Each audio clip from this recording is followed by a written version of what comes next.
Estamos de volta, agora com uma aulinha de livro, Quincas Borba, Lista da FUVEST, tá? Bom, essa obra que hoje vocês leem como um exemplar da alta cultura, da cultura canônica, que inclusive está dentro das referências acadêmicas na prova da FUVEST, foi publicado originalmente como um romance de folhetim, tá? Originalmente em 1886 até 1991. Esse livro demorou bastante tempo de publicação. Outro detalhe interessante para a gente é que ele saiu originalmente num suporte que seria hoje o equivalente a uma revista Marie Claire. Ele saiu numa revista feminina chamada Revista Estação, num caderno de modas que era o caderno ilustrado da família. Tá? Então é bem interessante isso, porque esse livro, na verdade, ele é uma tentativa de educação ou de denúncia de como a sociedade burguesa tem os seus meios de ascensão social, não só do ponto de vista econômico, mas fundamentalmente de prestígio, que é a grande busca de uma das grandes personagens machadianas que está aqui, que é a Sofia. Tá? O enredo da história é bem simples. Tá? Começa o romance, inicia-se em Barbacena, uma cidadezinha do interior de Minas Gerais, onde foram construídos os primeiros hospícios públicos. Isso é um dado interessante, porque o personagem principal da obra, que é o Rubião, ele vai ficar louco, vai ser direcionado para lá depois. E a história é o seguinte: um filósofo chamado Quincas Borba, que é amigo do Brás Cubas, então ele aparece anteriormente na obra Memórias Póstumas de Brás Cubas, percebe que está doente, que possivelmente vai morrer. Esse filósofo criou uma teoria muito doida, tá? Que tem como mote ao vencedor as batatas, que ele explica da seguinte forma: há um monte enorme, no pé desse monte há uma plantação pequena de batatas.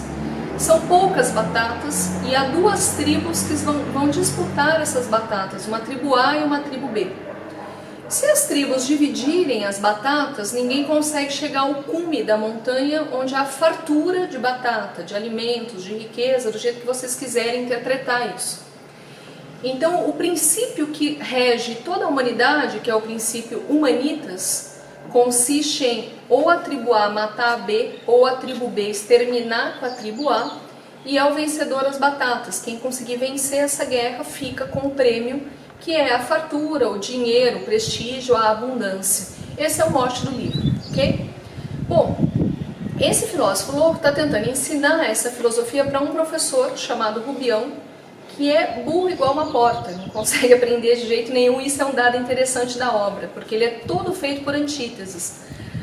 Tem uma mulher chamada Sofia, que significa sabedoria, que também é burro igual uma porta, porque se deixa virar objeto, se torna objeto na mão de um marido que a usa como instrumento de sedução de homens ricos que podem dar ao casal uma ascensão econômica. O Rubião, que é professor, não consegue aprender, tá? E isso para ele tem um peso seríssimo. E aí esse filósofo Quincas Borba está tentando ensinar o Rubião como é que funciona a teoria do vencedor às batatas. O Rubião não aprende essa teoria humanista. Só que o Rubião é um ganancioso, ele não é uma boa pessoa também, tá? Ele cuida desse filósofo Quincas Borba porque o Quincas Borba é sozinho no mundo e é muito rico. E o Rubião, evidentemente, que ele tem a ganância de poder se apropriar de parte da herança. Tá vendo que esse mote da herança na FUVEST esse ano é recorrente, né? A gente já tinha visto em A Relíquia do Eça de Queiroz, que é o projeto de vida do Teodorico, e agora volta com a obra do Machado de Assis, que são os oportunistas, tá? Aqueles que tentam ganhar o espaço na vida por meio de estratégias, de golpes, de sacanagens. Bom, então ele vai puxar o saco desse filósofo, que é muito cheio de histerias, muito cheio de coisas absurdas. Até que o filósofo vai dando os primeiros sinais de loucura, e o Rubião fica morrendo de medo. Porque se ele denuncia para os médicos e para os amigos que o Quincas Borba está louco, de repente o testamento dele pode ser anulado. Então ele prefere manter o sigilo, ele mantém o silêncio, mesmo sob a custa de que o amigo possa vir a morrer. Tem até no começo da narrativa, o Rubião recebe a visita do médico, do Quincas Borba, e o médico fala: olha, se você encontrar nele algum comportamento estranho, alguma coisa esquisita, você me avisa, porque a gente pode mudar o tratamento. O Rubião percebe esse tratamento rapidamente, esse comportamento estranho rapidamente. Primeiro porque o Quincas Borba trata o cachorro, que ele deu o nome de Quincas Borba, ou seja, o próprio nome dele, como se fosse gente. Segundo, porque o Quincas Borba, mesmo doente, ele levanta da cama e ele faz uma série de movimentos que são ritualísticos, como se ele estivesse criando não só a filosofia humanitas, mas todo o ritual que está implicado nisso, tá? E o Rubião fica quieto, apesar de perceber essa estranheza. O Quincas Borba, de uma hora para outra, decide ir para o Rio de Janeiro fazer uma viagem. Desta viagem, ele vai mandar para o amigo Rubião uma carta engraçadíssima, que é uma paródia do Machado de Assis contra o espiritismo de Allan Kardec, que era uma teoria religiosa que estava surgindo na época, que em cartas, crônicas, o Machado de Assis critica demais. Nesta carta, o Quincas Borba diz o seguinte para o Rubião: olha, meu amigo, você é um ignaro, você é uma anta, eu sei que você é burro, é mais ou menos isso. Mas eu vou te contar uma coisa que você não vai ser capaz de entender, mas eu descobri que é verdade. Eu sou Santo Agostinho. Santo Agostinho e eu tivemos uma vida pregressa, cheia de mulheres e vida boêmia. Santo Agostinho e eu gostávamos muito da nossa mãe, e ele vai trazendo pontos de contato, gente, que a gente percebe que é uma teoria assim, que não funciona, que não tem nada a ver, mas é uma gozação do Machado em relação a um pseudo-pensamento científico que aproxima coisas que são absolutamente díspares para chegar a um resultado por meio de uma forçação de barra que não funciona, tá?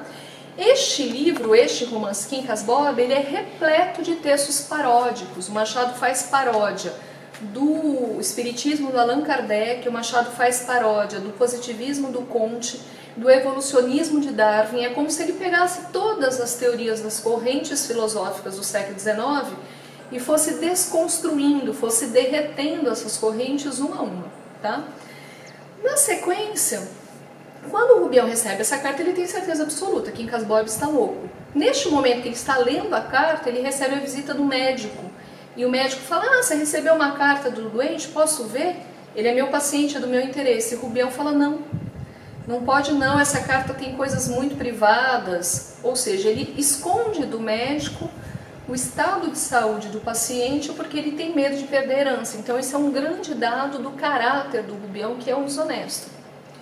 Logo na sequência, o Rubião recebe a notícia de que o Quincas Borba tinha morrido.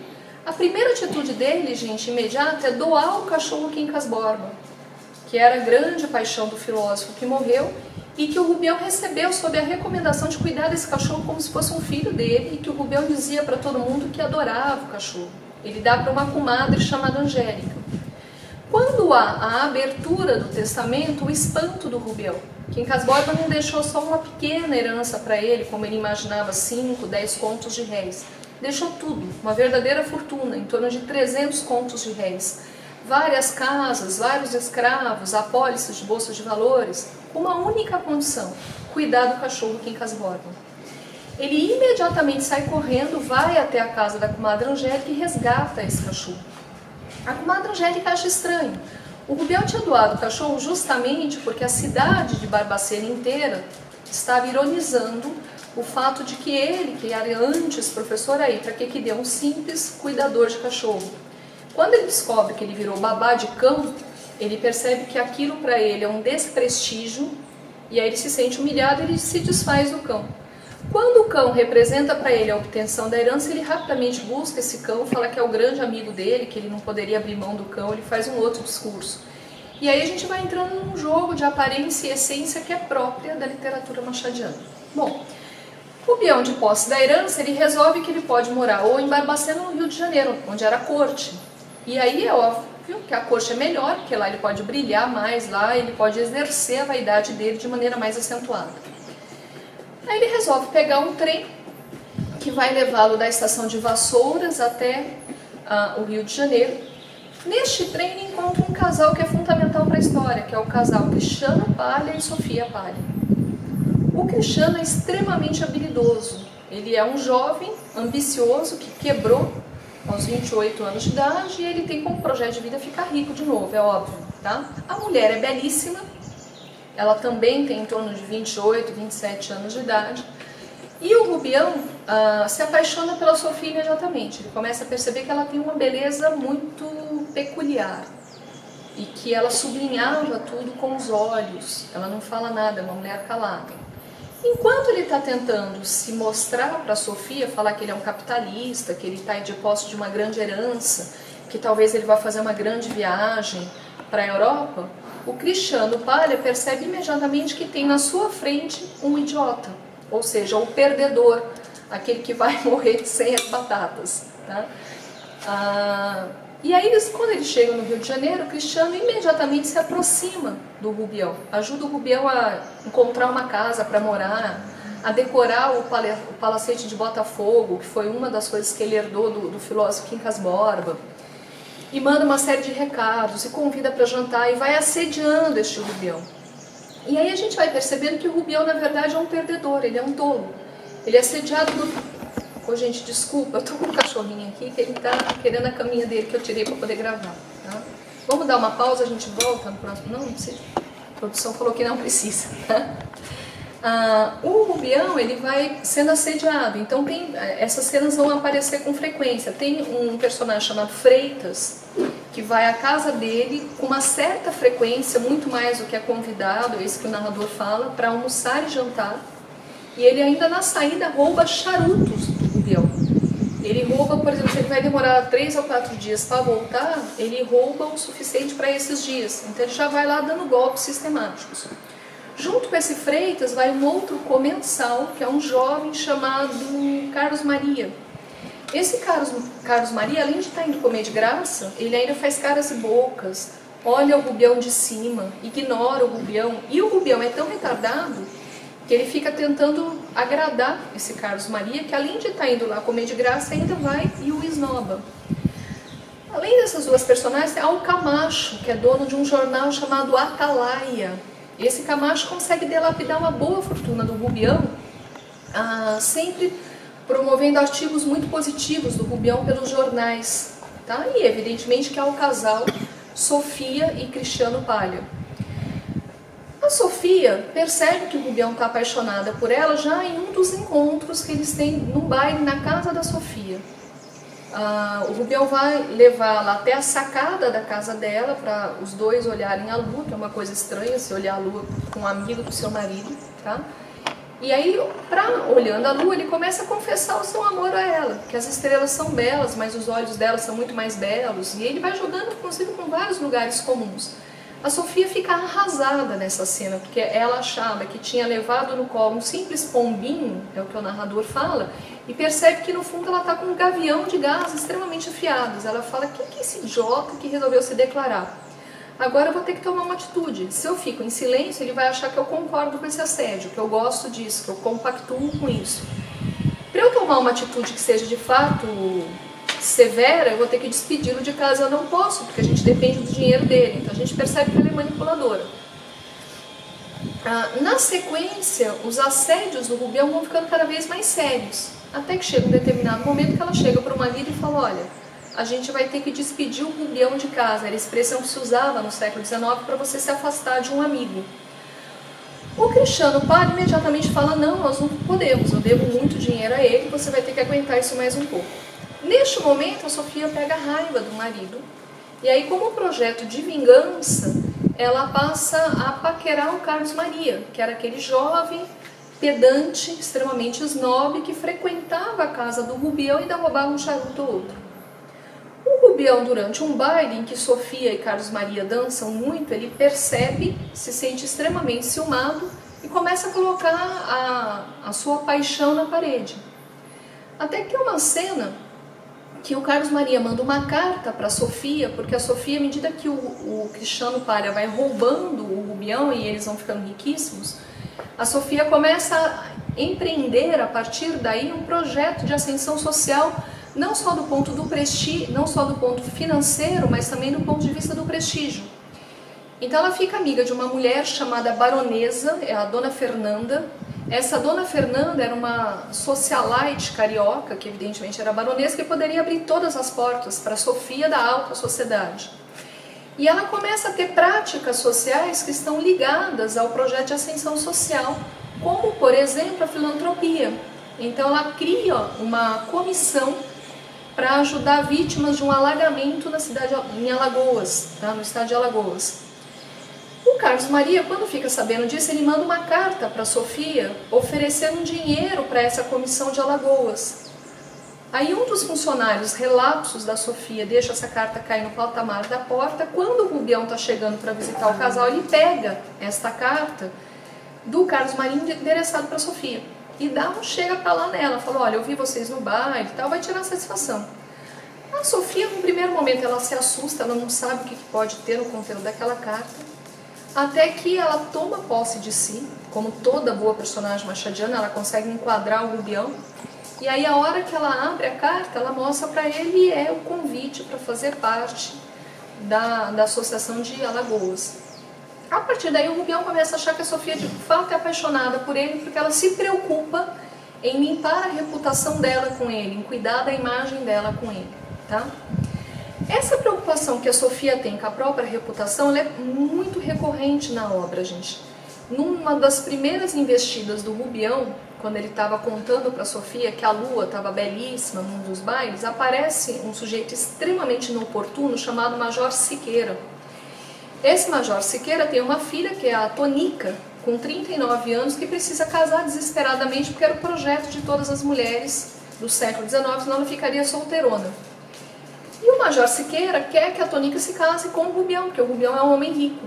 Até que ele percebe uma movimentação de uma festa, que o Rubião e a Sofia estão na sacada, e ele vai ao encontro dos dois. E ele vira e fala, nossa, olha que lua linda, tá uma bela lua para namorados. E ele passa a falar isso várias vezes. A Sofia fica furiosa com a impertinência do Major Siqueira, mas ela é tão habilidosa do ponto de vista da estratégia social que ela fala, é verdade, a gente estava inclusive comentando a lua. Inclusive, além da lua, a gente estava falando a respeito de um cônego, do padre Fábio, desculpa, Fábio eu estou na cabeça, do padre Menezes, é Menezes o nome do padre Menezes. O senhor não conheceu? O Major Siqueira, ele fica em dúvida, ele fala, gente, como que um casal que está se paquerando, e essa paquera é um adultério, porque a Sofia é casada com o Cristiano Palha, pode estar conversando de um padre. Só que a Sofia fala com tanta seguridade que o Siqueira fica em dúvida.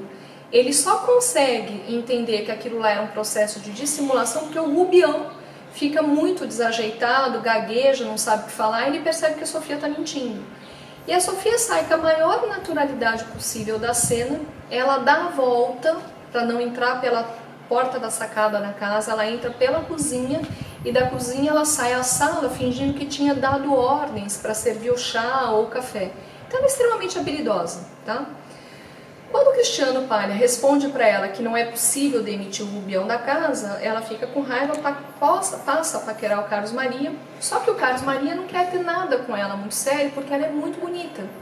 E ele, extremamente vaidoso, ele quer casar com uma mulher que seja para ele como um cachorro para o seu dono, que olhe com admiração ou veneração. E aí ele leva a Sofia, nas palavras do narrador, até a porta do adultério e a abandona lá.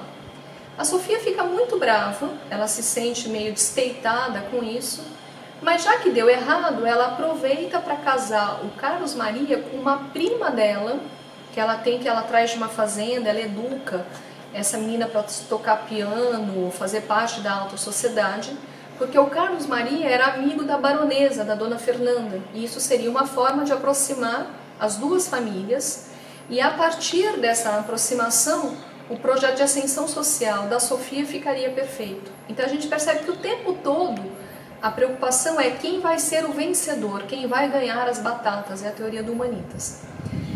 O Rubião vai cada vez desperdiçando mais dinheiro, porque ele é muito vaidoso, então ele desperdiça com Freitas, com Carlos Maria, com Camacho, com todo mundo que pede, com o casal Cristiano Palha, e ele vai empobrecendo, até que ele entra em bancarrota, e à medida que ele vai ficando pobre, ele vai perdendo prestígio, ele vai perdendo inclusive o contato com os antigos amigos, Sofia e Cristiano Palha, e aí ele fica louco.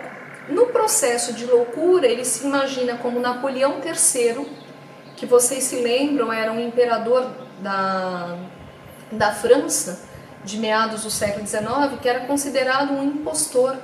Ele foi um dos poucos imperadores franceses que eram vítimas recorrentes de charges, de gozação nos jornais. Ele era extremamente humilhado, quer dizer, até no processo de loucura do Rubião tem um pouco de lógica, tá? Quando ele fica doido de vez, ele tem um surto psicótico e um dia ele encontra com a Sofia andando de carruagem, a carruagem que outrora fora dele, pula dentro dessa carruagem e começa com uma conversa de louco.